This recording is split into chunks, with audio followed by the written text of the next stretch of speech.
বিসমিল্লাহির রহমানির রহিম। আমরা বিগত 2 জুমা যাবত সূরা আস-সফের 10 থেকে 14 এই আয়াতের আলোচনা শুনছিলাম।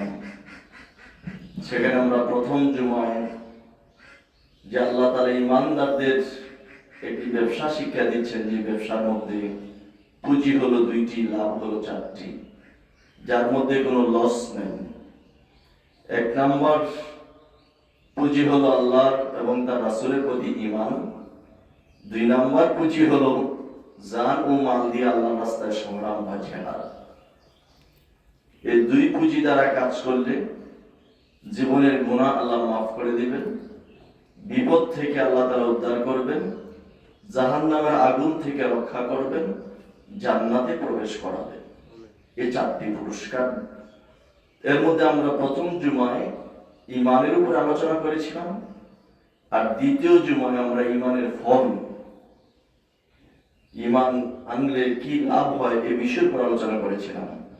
আজকে আমরা দ্বিতীয় অংশের মধ্যে আলোচনা করব, যেহেতু জাহিদুনা ফি সাবিলিল্লাহি বিআমওয়ালিকুম ওয়া আনফুসিকুম, জান এবং মাল দ্বারা আল্লাহর রাস্তায় তোমরা সংগ্রাম করবে। এই অংশের উপর আমরা চেষ্টা করব ইনশাআল্লাহ। আল্লাহ তাআলা যেন আমাদের আলোচনা শোনার এবং আলোচনা করার তৌফিক দান করে সবাই বলে আমিন। সূরা হজ্জের 38 নম্বর আয়াত আমরা তেলাওয়াত করেছি। আল্লাহ তাআলা এখানে বলছেন, ওয়া জাহিদু ফিল্লাহি হাক্কা জিহাদিহি, তোমরা আল্লাহর রাস্তায় জিহাদ করো, জিহাদের হক আদায় করে, জিহাদ করার মতন জিহাদ করো। অর্থাৎ আল্লাহর জমিনে আল্লাহর দ্বীনকে প্রতিষ্ঠার জন্য, দ্বীনের পথে চলার জন্য যারা বাধা বিপত্তি হয়ে দাঁড়াবে তাদের বিরুদ্ধে তোমরা সংগ্রাম করো, সংগ্রাম করার মতো। তাহলে আল্লাহর রাস্তায় সংগ্রাম করা, এটা কি নফল কাজ না ফরজ কাজ? ফরজ কাজ। এটা ফরজ একটা ইবাদত। তাহলে আল্লাহর দ্বীন যেখানে প্রতিষ্ঠিত নাই সেখানে প্রতিষ্ঠিত রাখা। আমাদের সামাজিক ব্যবহার দ্বীন প্রতিষ্ঠিত নাই, মেম্বার চেয়ারম্যান অফিসের দ্বীন প্রতিষ্ঠিত নাই, ভূমি অফিসে দ্বীন প্রতিষ্ঠিত নাই, সংসদ ভবনে দ্বীন প্রতিষ্ঠিত নাই, পুলিশের ডিপার্টমেন্টে দ্বীন প্রতিষ্ঠিত নাই, আর্মি ডিপার্টমেন্টে নাই, বিডিআর এ নাই, সংসদে নাই, রাষ্ট্রের কোথাও আল্লাহ দ্বীন প্রতিষ্ঠিত নাই। আল্লাহর দ্বীন যদি প্রতিষ্ঠিত হয়ে যায় সেখানে মদ, গাঞ্জা, জুয়া, ফেন্সিডিল, জেনা, ব্যভিচার, জুলুম, নির্যাতন, ঘুষ, সুদ সবগুলো বন্ধ হয়ে যাবে। এজন্য এইগুলোর মধ্য থেকে জাতি যেন পরিত্রাণ পেতে পারে, নিস্তার পেতে পারে, এজন্য সকল মুসলমানের উপরে এগুলো পরিবর্তন করে আল্লাহর দ্বীন প্রতিষ্ঠিত করা সকলের উপরে কি ফরজ? নাকি শুধু হুজুরদের উপরে ফরজ? সকলের উপরে ফরজ। নামাজ পড়া যেমন ফরজ, আল্লাহর রাস্তায় জিহাদ করো কি ফরজ। তখনকার সময় কাফির মুশরিকরা জিহাদে বাধা দিত, তাদের সাথে জিহাদ করা লাগতো।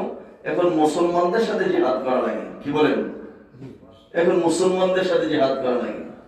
যেমন সামনে 2026 সালের যে ফেব্রুয়ারি নির্বাচন, 26 সাল চলে, ফেব্রুয়ারি আগামী মাসের 12 তারিখে নির্বাচন।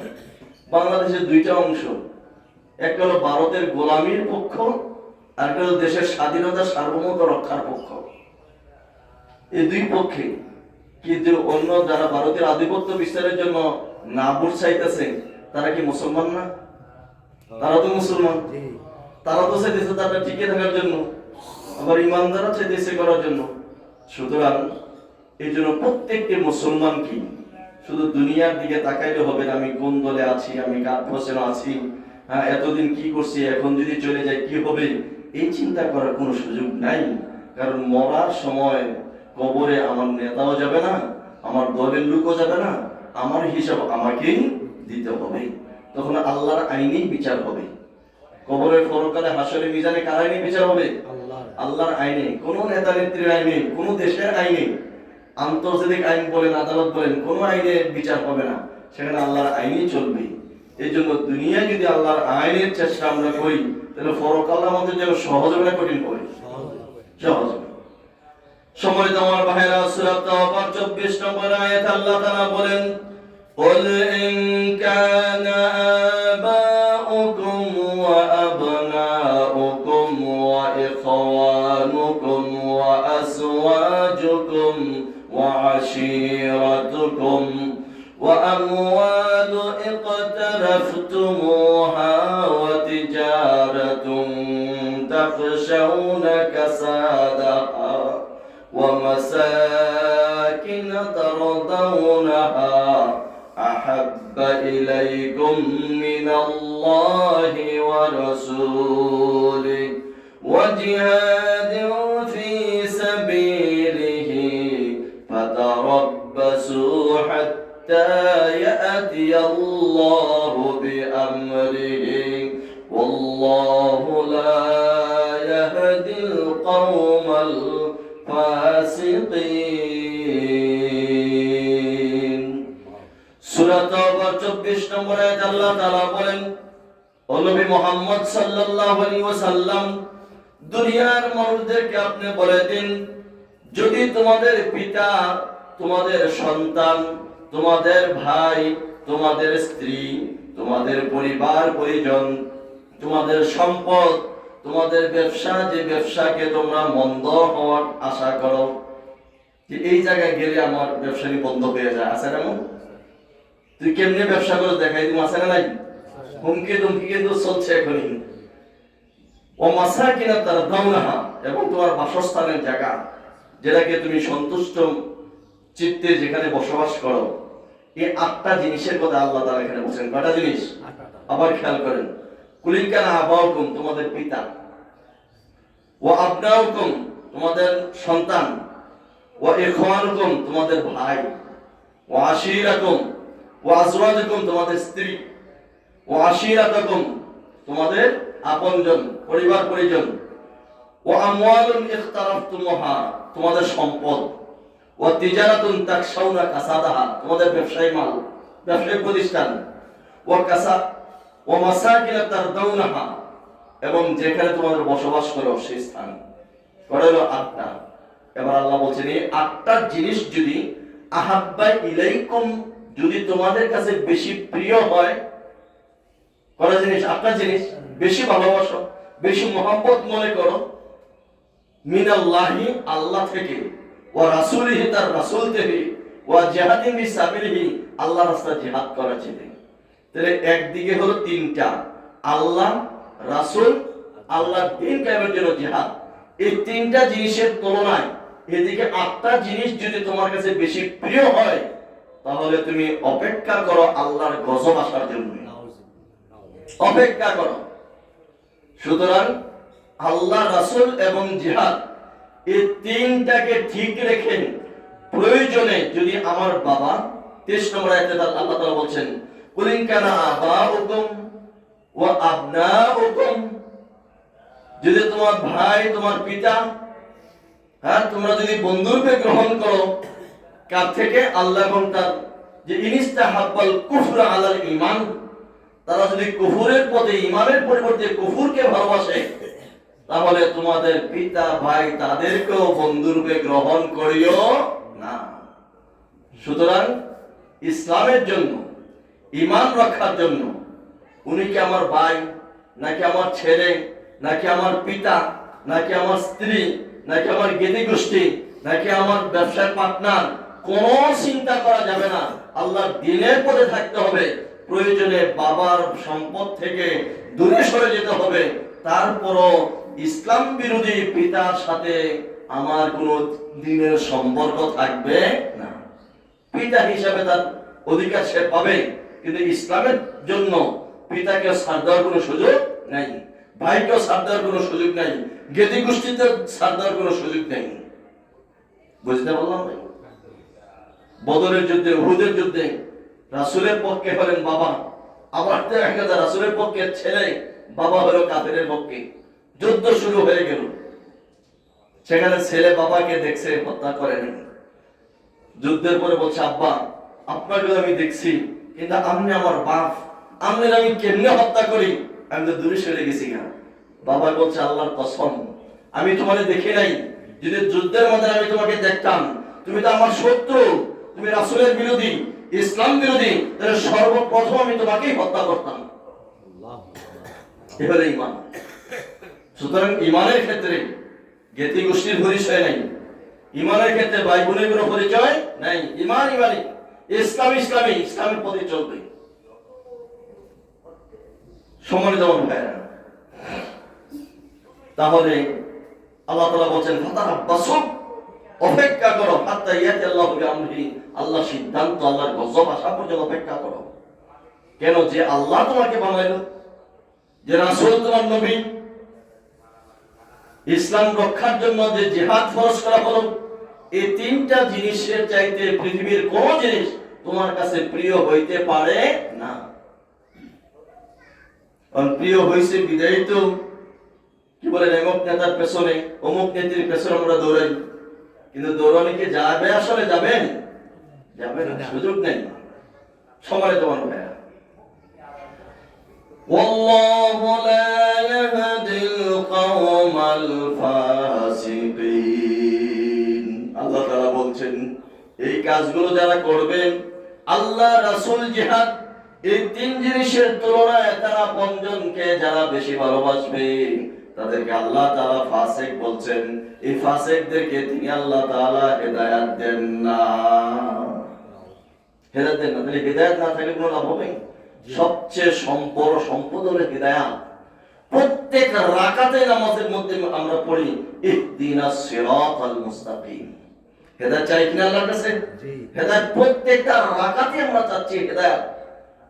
হেদায়েত যদি না থাকবে, আল্লাহ রাসূল সাল্লাল্লাহু আলাইহি ওয়াসাল্লাম পরে কোরআন আয়াত নাযিল হলো, ইন্নাকা লা তাহদি মান আহবাবতা, ও রাসূল যাকে আপনি ভালোবাসেন আপনি তাকে হেদায়েত দিতে পারবেন না, কারণ হেদায়েত তো আমি আল্লাহর হাতে। সুবহানাল্লাহ।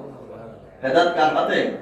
আল্লাহর হাতে। হেদায়েত চাইতে হবে, এমনি এমনি হেদায়েত পাওয়া যাবে না। যদি হেদায়েত দিতে পারতেন, রাসূলুল্লাহ সাল্লাল্লাহু আলাইহি ওয়াসাল্লাম নিজের চাচাকে কালমা পড়াইতে পারতেন কিনা? জি পারতেন, যদি রাসূলের হাতে থাকতো, কিন্তু রাসূলের হাতেও ছিল না। হেদায়েত কার কাছে? আল্লাহর কাছে। অন্তর পরিবর্তন এটা কার দায়িত্ব? আল্লাহ তাআলার, কোনো নবী রাসূলের নেই। এজন্য সকল পীর সাহেবের দরবারে গিয়ে দেখবেন দোয়া পড়ে, মাগরিব এবং ফজর পড়ে আমরা পড়ি, ইয়া মুকাল্লিবাল কুলুব সাব্বিত কলবি আলা দীনিক, আল্লাহুম্মা মুসাররিফাল কুলুব সাররিফ কুলুবানা আলা তাআতিক। হে অন্তর পরিবর্তনকারী আল্লাহ, আমার অন্তরকে পরিবর্তন করে তোমার দ্বীনের দিকে ফিরিয়ে দাও। সুবহানাল্লাহ। অন্তর পরিবর্তন কে করতে পারেন? আল্লাহ তাআলা, আর কেউ পারে। সময় দেওয়া হবে। সূরা তাওবা 19 নম্বর আয়াতে আল্লাহ তাআলা বলছেন, আজআলতুম সিকায়াতাল হজ্জ ওয়া ইমারাতাল মাসজিদিল হারাম কামান আমানা বিল্লাহি ওয়া রাসূলিহি। এখানে আল্লাহ তাআলা দুইটা জিনিসের কথা বলছেন, যে এই আয়াতের অনেক লম্বা ব্যাখ্যা, আমরা সেদিকে যাচ্ছি না। হাজীদের পানি পান করানো, কাবা ঘরের মুতাওয়াল্লি, দুইটা ভালো কাজ। কি বলেন? যারা মক্কা মদিনায় গেছেন, দেখা যায় পানির দাম কত। 1 মিনিট রাস্তা হাঁটা যায়, গলা শুকিয়ে যায়, জিহ্বা বিজান লাগে, মরুভূমির এলাকা। সেখানে হাজীদের পানি পান করানো আর হলো কাবা ঘরের মুতাওয়াল্লি হওয়া, এই দুইটা সুন্দর কাজ, সওয়াবের কাজ। কিন্তু ঈমানের তুলনায় এই দুইটা জিনিস কোনো দামের না। আব্বাস রাদিয়াল্লাহু তাআলা আনহু, রাসূলের চাচা, বদরের যুদ্ধে মুসলমানদের হাতে বন্দী হয়ে আসলেন। তখন বলছেন আলী রাদিয়াল্লাহু আনহু, আরে তোমরা তো ঈমানের কথা বলো, জিহাদের কথা বলো, আমার হাতে কাবা ঘরের মুতাওয়াল্লি, আমি হাজীদের পানি পান করেন। আরেকজন বললেন, তখন বললেন, কাবা ঘরের চাবি তো আমার হাতে, আমি ইচ্ছা করে কাবা ঘরের ভিতরে ঘুমাইতে পারি, আমার মর্যাদা বেশি। আলী রাদিয়াল্লাহু তাআলা আনহু বললেন, আরে তোমাদের তো ঈমানই নাই, মর্যাদা আমাদের বেশি। তখন আল্লাহ তাআলা আয়াত নাযিল করলেন, আজআলতুম সিকায়াতাল হজ্জ ওয়া ইমারাতাল মাসজিদিল হারাম, তোমরা কি মনে করেছো যে কাবা ঘরের মুতাওয়াল্লি হওয়া, হাজীদের পানি পান করানো ওই জিনিসের মতো, মান আমানা বিল্লাহি ওয়াল ইয়াউমিল আখির, যে আল্লাহ এবং পরকালে বিশ্বাস করে, আল্লাহর রাস্তায় জিহাদ করে, এটার মতো? আল্লাহ বলেন, লা ইয়াস্তাকুনা ইনদাল্লাহ, এই দুই রাকাত সমান নয়। যে আল্লাহর প্রতি ঈমান আর আল্লাহর রাস্তায় জিহাদ, এই দুই জিনিস, আর কাবা ঘরের মুতাওয়াল্লি হওয়া আর হাজীদের পানি পান করানো, এই দুই জিনিস সমান নয়। জিহাদ আর ঈমান হলো সবচেয়ে বেশি দামি জিনিস বলে। সুবহানাল্লাহ। তাহলে ঈমান না থাকলে ভালো কাজ করতে পারবেন, এটা পরকালে কোনো সওয়াব পাওয়া, বিনিময় পাওয়া যাবে না। আমাদের দেশে বর্তমান পৃথিবীতে 800 কোটি মানুষ, প্রায় 200 কোটি মুসলমান, 600 কোটিরও কি বেঈমান। ঈমান নাই, ঈমান ছাড়া হারা কয়জন? 600 কোটি। তাহলে এই 600 কোটি মানুষকে ইহুদি, নাসারা, হিন্দু, বৌদ্ধ, খ্রিস্টান তারা কি দান করে না? তারা গরিব মিসকিনে দান করে না? রোগীর সেবা করে না? রোগীর টাকা পয়সা দেয় না? বিয়ে শাদীতে খরচ করে না? মানুষের কি উপকার করে? তো করে, কিন্তু তারা দুনিয়ায় তার প্রতিদান পেয়ে যাবে, পরকালে তারা কিছুই পাবে না। তাহলে ঈমান হলো সবচেয়ে বড় জিনিস। ঈমান যদি থাকে, যেটা ভালো কাজ করবেন জমা হবে, যেটা ভালো কাজ করবেন জমা হবে। কি বলেন, ব্যাংকের যে অ্যাকাউন্ট থাকে, ডিপিএস থাকে, যেটা জমা দেবেন 5 বছর পর যখনই উঠান টিয়া পাইবেন, যদি না থাকে পাইবেন নি, পাবেন না, সময় জমা হবে না। তাহলে ঈমান আর ঈমান রক্ষার জন্য আল্লাহর রাস্তায় জিহাদ এগুলো সবচেয়ে দামি জিনিস। সূরা নিসা 95 নম্বর আয়াত আল্লাহ তাআলা বলেন, লা ইয়াস্তাবিল কায়িদুনা মিনাল মুমিনিনা গায়রা উলিদ দারার ওয়াল মুজাহিদুনা ফি সাবিলিল্লাহি বিআমওয়ালিহিম ওয়া আনফুসিহিম। এখানে আল্লাহ তাআলা তুলনা করছেন, সমান নয় যারা বসে থাকে, যে মুমিনরা ব্যবসা নিয়ে বসে রয়েছে, ঘরের মধ্যে বসে রয়েছে, ওই জমি নিয়ে বসে রয়েছে, আরে আল্লাহর দিনে টাকা আছে, ভাই আমার ক্ষেত নিরি আছে, ভাই এরই ক্ষেত আছে, ভাই আমার ব্যবসা আছে, আমার দোকান আছে, ঘরের মধ্যে থাকা লাগবে, এই বিভিন্ন অজুহাত দিয়া আমরা ইসলাম থেকে দূরে সরে থাকি। যখন প্রয়োজন আল্লাহর দিনের পথে আমরা বের হই না, নিজে চলি না, আবার বেরো হই না। আল্লাহ বলছেন, যারা বসে থাকে যে মুমিনরা, তারা অক্ষমতা ছাড়া, একটা হলো অসুস্থ, আমি আছি, চলতে পারি না, থাকলাম, এই এমনি বাহানা ধরে যারা ঘরে বসে থাকে, আল্লাহর দিনের পথে জিহাদের জন্য বের হয় না, আল্লাহ বলছেন ওয়াল মুজাহিদুনা ফি সাবিলিল্লাহ বিআমওয়ালিহিম ওয়া আনফুসিহিম, যারা আল্লাহর রাস্তায়, যে মুজাহিদরা জান এবং মাল দিয়া আল্লাহর রাস্তায় সংগ্রাম করে, ফাদ্দালাল্লাহুল মুজাহিদিনা বিআমওয়ালিহিম ওয়া আনফুসিহিম আলাল কায়িদিনা দারাজাত। যারা বাড়িতে বসে আছে, আল্লাহর দ্বীনের জন্য কাজ করে না, তাদের তুলনায় ওই মুজাহিদ যারা টাকা পয়সা দিয়ে, নিজের জান দিয়ে আল্লাহর রাস্তায় সংগ্রাম করে, তাদের মর্যাদা আল্লাহ তাআলা অনেক অনেক বেশি দিয়েছেন। আল্লাহ মর্যাদা দিয়েছেন তাদের। তাহলে আমরা মর্যাদার মধ্যে থাকতে চাই না।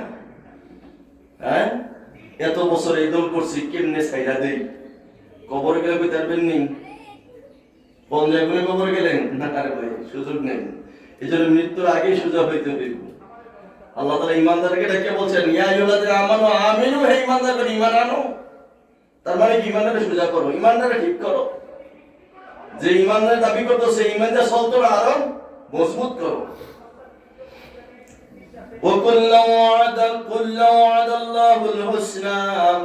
যেই সমস্ত মুমিনরা অক্ষমতা সত্ত্বেও তারা ঘরের মধ্যে থাকে, তারা জিহাদের ময়দানে যেতে পারে নাই, তাদেরকে আল্লাহ মর্যাদা দেবেন, ইচ্ছা আছেন, শারীরিক অসুস্থতার কারণে যেতে পারে নাই, যারা মুজাহিদরা আল্লাহর রাস্তায় গেল, তাদেরকেও আল্লাহ তাআলা সম্মান দিবেন, উভয়কেই দিবেন।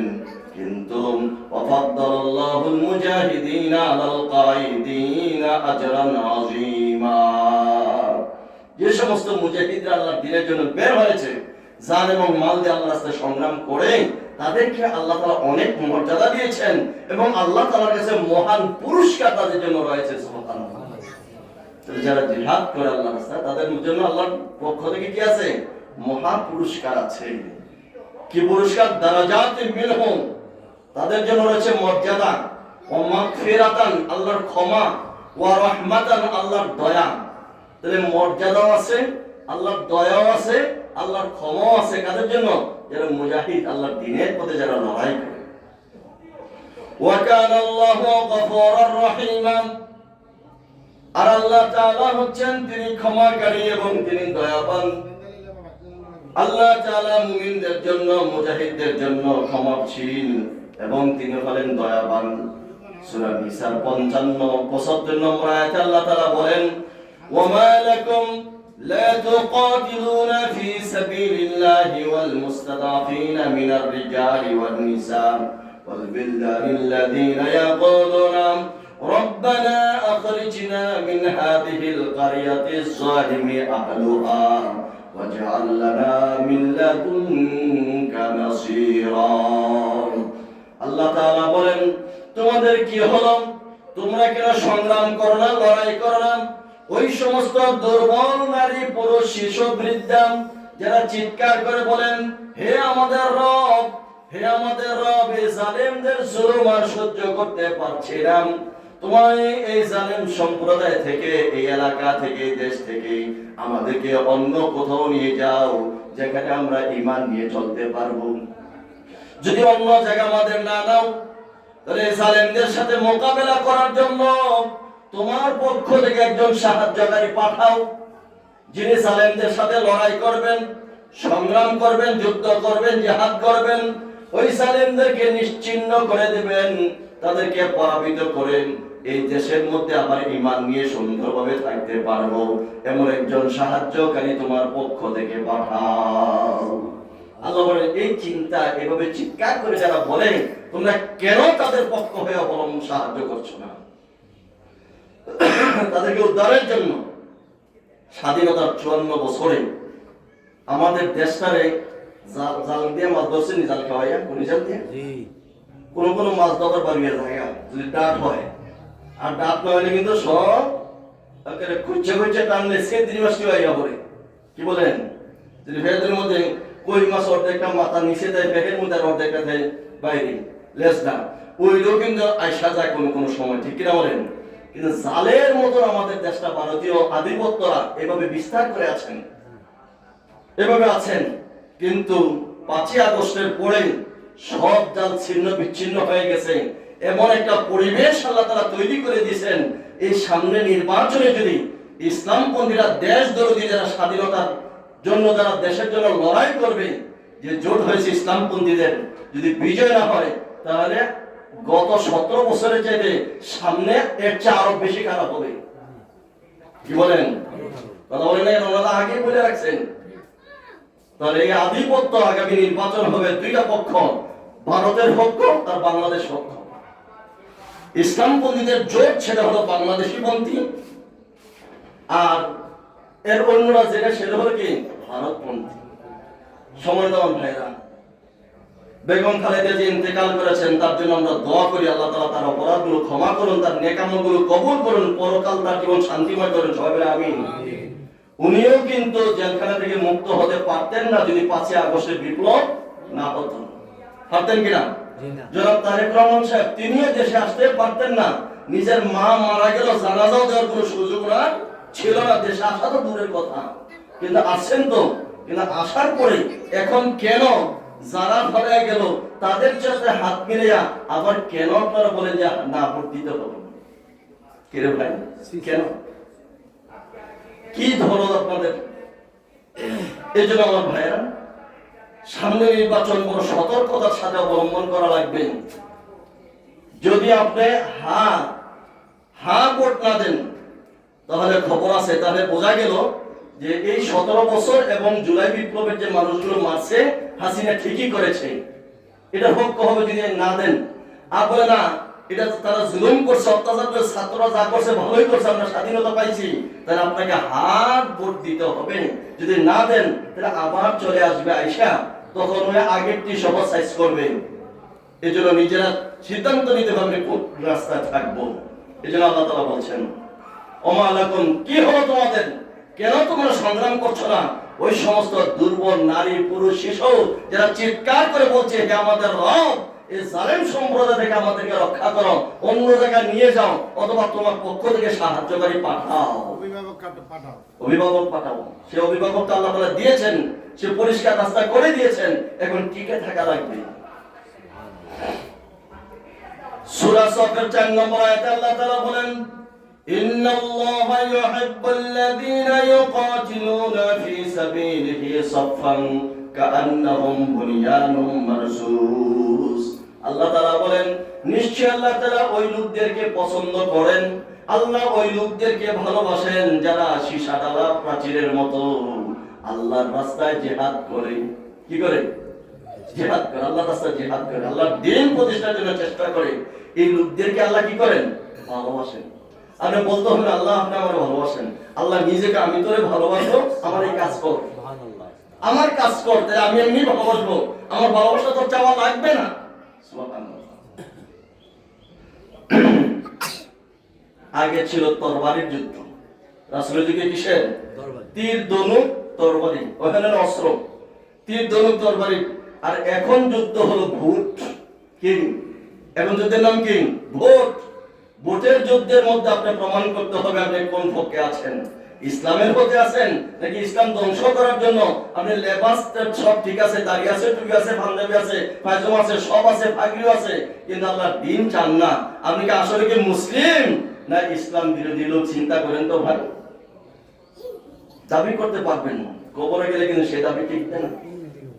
কবরে কোন নেতার আইন দিয়ে বিচার হবে না, কোন নেত্রীর আইন দিয়ে কবরে বিচার হবে না, কোন জাতিসংঘের আইন দিয়ে বিচার হবে না, সংবিধান দিয়ে বিচার হবে না। বিচার হবে কার আইনে?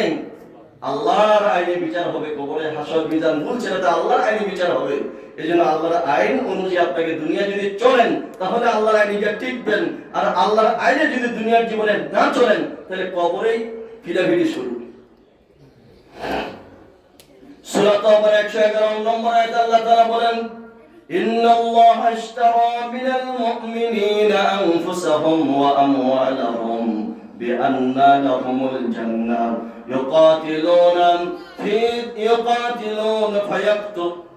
يقاتلون في سبيل الله فيقتلون ويقتلون وعدا عليه حقا في التوراة والإنجيل والقرآن ومن أوفى بعهده من الله فاستبشروا ببيعكم الذي بايعتم به وذلك هو الفوز العظيم. আল্লাহ তাআলা বলছেন, নিশ্চয় আল্লাহ তাআলা মুমিনদের, আমরা কি মুমিন? কারণ আমরা তো আলোচনা করছি যে মুমিন কারা, তার পরিচয় আমরা গত জুমার আগে দিয়েছি যে আমরা নিশ্চয় মুমিন। আল্লাহ বলছেন মুমিনদের জান আর মাল, তার মানে আমার বাড়ি ঘর, ব্যাংকের টাকা, জমিন, কি বলেন, চাকরি, টিয়া, পেনশন, সব আমার বাড়ি ঘর, জমি জামা যা আছে সব, আর আমার জান সব আল্লাহ তাআলা কিনে নিয়েছেন। জান আর মাল কে কিনে নিয়েছেন? আল্লাহ তাআলা। কিসের বিনিময়ে? বিআন্না লাহুমুল জান্নাত, জান্নাতের বিনিময়ে। তাহলে আল্লাহ আমাদেরকে জান্নাত দেবেন, বেহেশত দেবেন, আর আমাদের জান আর মাল আল্লাহ কিনে নিয়েছেন। কিনে আল্লাহ নেন নাই, আবার আমানত রাখছে বান্দারে, তোর জানও আমি কিনলাম, তোর সম্পদরে আমি কিনলাম, কিন্তু তোর কাছে আমানত রাখলাম। আমার হুকুম ছাড়া এই টাকা পয়সা খরচ করতে পারবি না, আমার দিনের পথ ছাড়া অন্য রাস্তায় জান দিতে পারবি না। জান দিল তুই আমার রাস্তায় দিবি, টাকা খরচ করলো আমার রাস্তায় করতে হবে, অন্য রাস্তায় টাকা খরচ করা যাবে না, জানও দেওয়া যাবে না। দিচ্ছে কিনা? নিজেরা লাগিয়ে দিন। এর মধ্যে 250 লোক শেষ, কত? নিজেরা লাগিয়ে 250 শেষ। 250 লোকের জান নাই, খেয়াল করেন, কার নাই? 250 লোকের জান নাই, নিজের লাগিয়া। তাহলে জান দিকে আল্লাহর হতে হয়েছে নাকি নিজের হতে হয়েছে? ইসলামের হতে হয়েছে না ইসলামের বিরুদ্ধে হয়েছে? সম্পদ লাভের জন্য। তুই নেতা আমার সামনে আইসো, কি আমি নেতা হলাম? কি বলেন? আপনি শোনেন,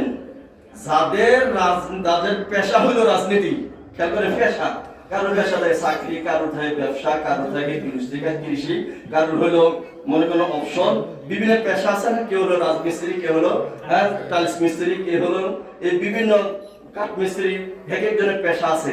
যাদের পেশা হলো রাজনীতি, এদের পুঁজি হলো দুর্নীতি। কি করবো না কেন? কারণ তার তো কোনো ব্যবসা নাই, তার কিচ্ছু নাই, তো দুর্নীতি না করে চলবো কেমনে? সুতরাং রাজনীতি যার পেশা, দুর্নীতি হলো তার আসল কাজ। সুতরাং ভালো মানুষ, দুর্নীতি যদি বন্ধ হয়ে যায়, যে রাজনীতি করলে আমি কোনো চেহারা পেতাম না, রাজনীতি করলে আমি কোনো সম্পদ হইতো না, আমার বাপের আমরা টিনের ঘরটা ছিল বিল্ডিং হইতো না, এই চিন্তা যদি থাকে কেউ রাজনীতি করে, তাহলে ভালো মানুষ ছাড়া আর কেউ রাজনীতি করবে না। এমন দেখা যায় মেম্বার হলে কোটির মালিক হয়ে যায়, চেয়ারম্যান হলে টিআরএক্স গাড়ির মালিক হয়ে যায়, ঢাকা শহরে বাড়ি হয়ে যায়, চিটাঙ্গে বাড়ি হয়ে যায়, দেশের বাহিরে হয়ে যায়, বেতন হয় 10,000, ছেলে হলে বিদেশে, সেখানে বেতন ছেলের খরচ দেয় 30,000 টাকা, নিজে হয় 10,000, তার ড্রাইভারের বেতন 20,000 আছে না নাই? আছে না নাই? তাহলে এই দুর্নীতি যদি বন্ধ হয়ে যায়, তাহলে ভালো মানুষ ছাড়া রাজনীতি আমানুষ আর কুমানুষ কেউ আসবে না, সবাই কর্মকে রাখাবে। এমন পরিবেশ কি আপনারা চান? তাহলে এমন পরিবেশ যদি চান তাহলে অবশ্যই আল্লাহ দ্বীনের পথে আপনাকে থাকতে হবে।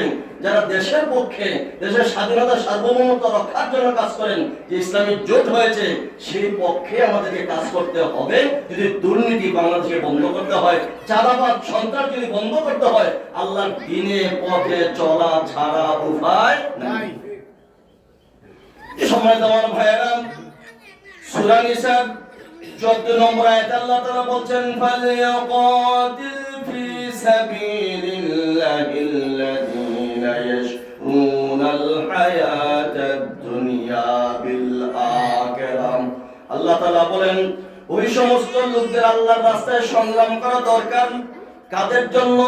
যারা আল্লাহর দুনিয়ার পরিবর্তে আখিরাতের পরিবর্তে দুনিয়ার জীবনকে বিক্রি করে দেয়, আখিরাতের পরিবর্তে দুনিয়ার জীবনকে বিক্রি করে দেন। বিল আখিরাত তাদের সংগ্রাম করা উচিত।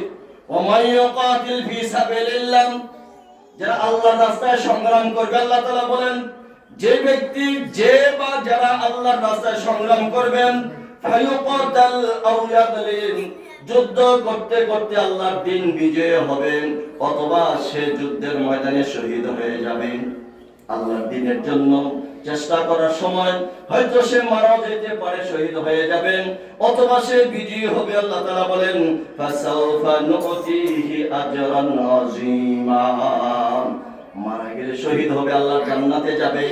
আর যদি ফিরে আসে তাহলে আল্লাহর পক্ষ থেকে তার কাছে মহান প্রতিদান সে পাবে, পুরস্কার পাবে। তাহলে আল্লাহর দ্বীনের পথে চলে মরলেও না, বাঁচলেও না। তারা বলেন, আল্লাহর দ্বীনের পথে চললে মরলেও লাভ, বাঁচলেও লাভ। আর দ্বীনের পথে না চললে দুনিয়াতে পাইবেন, কিন্তু মরলে মুগুরে ফিরে কবর থেকে শুরু হইব।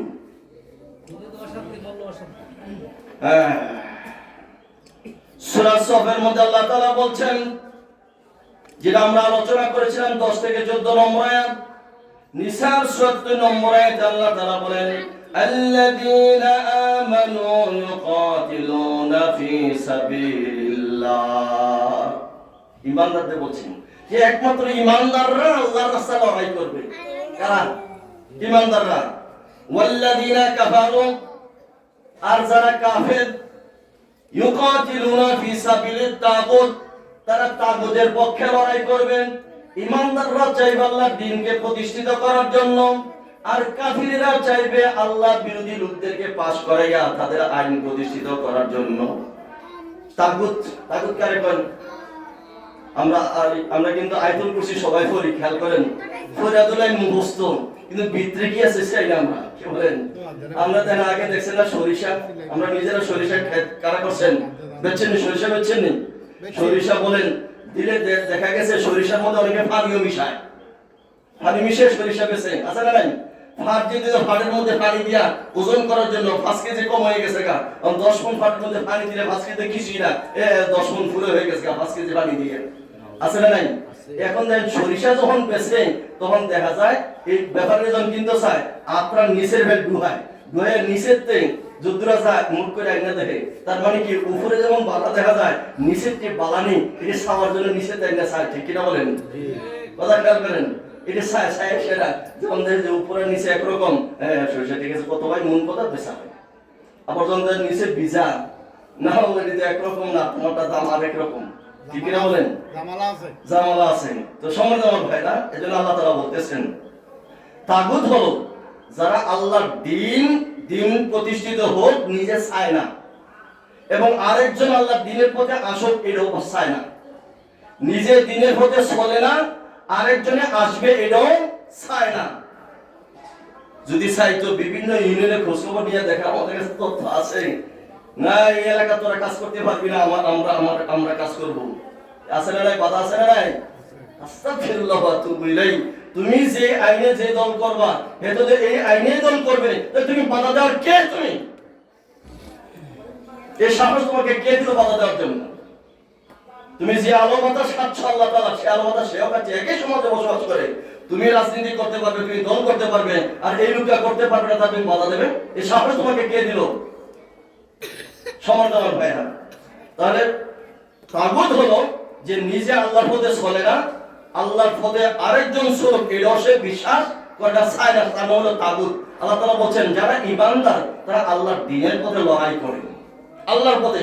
আর যারা তাগুত, তারা তাগুতকে প্রতিষ্ঠা করার জন্য লড়াই করে। তাহলে ইসলাম বিরোধীদের লড়াই হলো ইসলাম যেন ক্ষমতায় না আসতে পারে, আর ইসলামপন্থীদের লড়াই হলো জমিন আল্লাহর, আমিও আল্লাহর, আল্লাহর জন্য আল্লাহর দ্বীন প্রতিষ্ঠিত হবে। তাহলে দুইজনের সংগ্রাম কি একরকম? কথা বলে একরকম? একরকম না। তাহলে আপনি কোন কাতারে যাবেন? তাগুতের পথে থাকবেন না আল্লাহর পথে থাকবেন? এরপর আল্লাহ তাআলা সমাধান দিলেন, ঈমানদার আল্লাহর দ্বীন কায়েমের জন্য জিহাদ করবেন, আর কাফিররা তাগুতের জন্য প্রতিষ্ঠিত করার জন্য লড়াই করবেন। এবার আল্লাহ একটা ফয়সালা দিয়ে দিলেন, ফাকাতিলু আউলিয়া আশ-শাইতান। আল্লাহ বলেন সুতরাং হে দুনিয়ার মানুষ, তোমরা এই শয়তানের আউলিয়া যারা বন্ধু আছে, শয়তানের যারা বন্ধু আছে, তাগুত যারা প্রতিষ্ঠিত করতে চায়, সকলে মিলে তাদের বিরুদ্ধে জিহাদ করো। সুবহানাল্লাহ। তাগুতের বিরুদ্ধে জিহাদ। কেন না? এমনকি ভয় পাইবা নাকি? তাগুত তো বড় শক্তি দেখা যায়। আল্লাহ বলছেন তাদের যত ষড়যন্ত্র হোক না কেন, ইন্না কাইদা শাইতানে কানা দাঈফা, তাদের সমস্ত ষড়যন্ত্রগুলো একদম দুর্বল, মাকড়সার জালের মতন দুর্বল। বলি সুবহানাল্লাহ। কি মাকড়সার জাল? এটা ইয়া করতে কি বড় রোগ লাগে নাকি? কি বলেন? হুদিলে তো জায়গা জানি, মাকড়সার জাল হুদিয়ে জায়গা না। আপনারা বিগত 17 বছরে দেখেন নাই যারা বলছে 41 সাল পর্যন্ত থাকবেন, আমাদেরকে হটাইতে পারে এমন শক্তি বাংলাদেশের জন্ম হয় নাই। কি বলছে কিনা? বলছে কিনা? কিন্তু কোন অস্ত্র লাগছে? তাদেরকে হটাইতে অস্ত্র লাগছে? কোন দেশের সহযোগিতা লাগছে? খালি লাকড়ি, সমিলের লাকড়ি আর ইটের গুঁড়া দেয়, ইটে খাইয়া দেশ থেকে হটাই যেতে বাধ্য হয়েছে কিনা বলেন? সময় দেওয়ান ভাইরা। তাহলে শয়তানের যত বড় ষড়যন্ত্র বড় দেখেন না কেন, আসলে হুমকি দমকি আছে, বহুদিন লাগা দিলে কিন্তু জাকাত পাওয়া যায় না। সেটা নাই দেখছেন না শহরের মধ্যে এমকের সৈনিক, আমরা ভয় করি না কিছু, পুলিশে দৌড় দিছে এত নিজে আগে আছে না নাকি?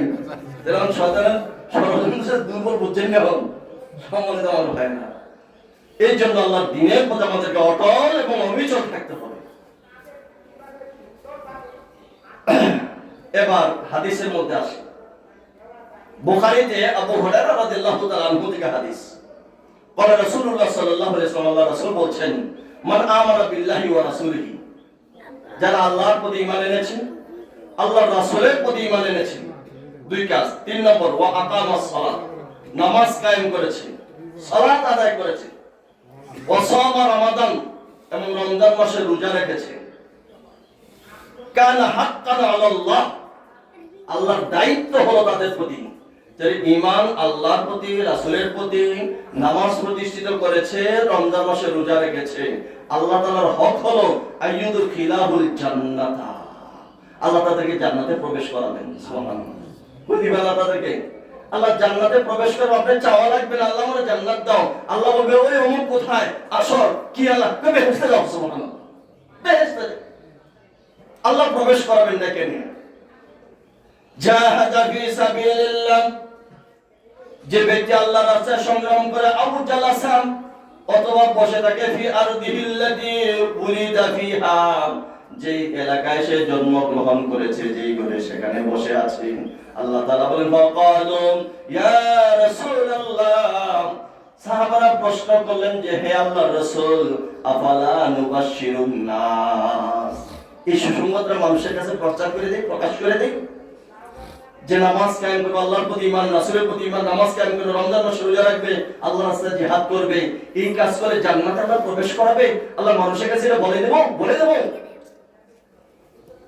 ক্বালা ইন্না ফিল জান্নাতি মিয়াতা দারজা, আল্লাহ রাসূল বলেন জান্নাতের মধ্যে 100 মর্যাদা আছে।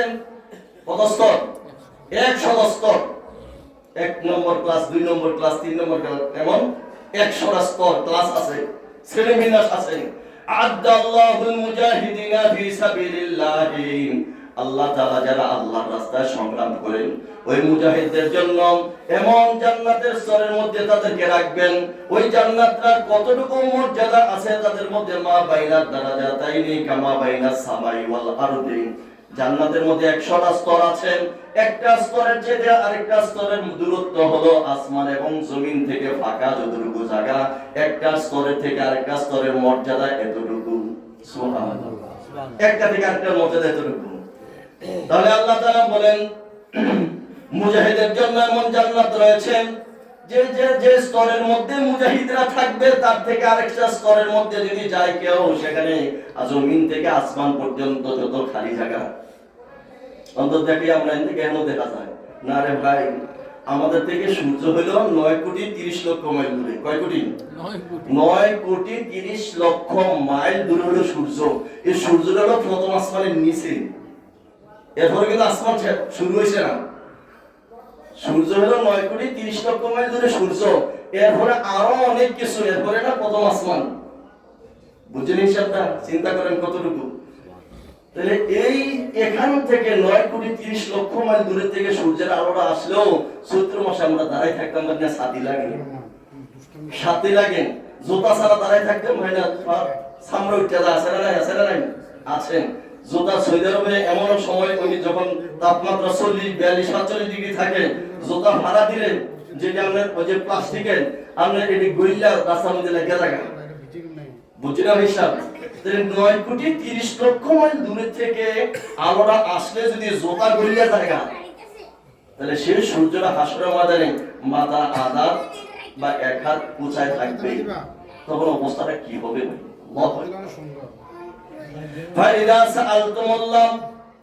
এজন্য আল্লাহ তাআলা বলছেন যদি তোমরা আল্লাহর কাছে চাও, যে আল্লাহর কাছে যদি তোমরা জান্নাত চাও, তাহলে কি চাইবা? ফাসালুহুল ফিরদাউস, জান্নাতুল ফেরদাউস তোমরা আল্লাহর কাছে চাইবা। কি বলেন? ছোট চাইলাম কি চাইতে কি বড়? আল্লাহ শিখিয়ে দিয়েছেন যে একটা মর্যাদা থেকে আরেকটা দূরত্ব হলো জমিন থেকে আসমান পর্যন্ত দূরত্ব, এত মর্যাদা। তাহলে যদি জান্নাত চাইছো আল্লাহর কাছে, তাহলে সবচেয়ে বেশি মর্যাদা যে জান্নাত সেটা হলো কি? ফেরদাউস। তাহলে ফেরদাউস আল্লাহ তুমি জান্নাতুল ফেরদাউস আমাদেরকে দান করো, চাইতে হবে বড়টা। শিখিয়ে দিয়েছে।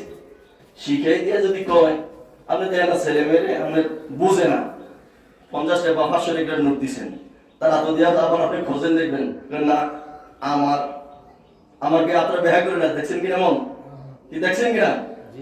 আমার আসলে কি থাক দেন এ তো এই কয় আমার সময় দেওয়া হয় না। আল্লাহু আকবার।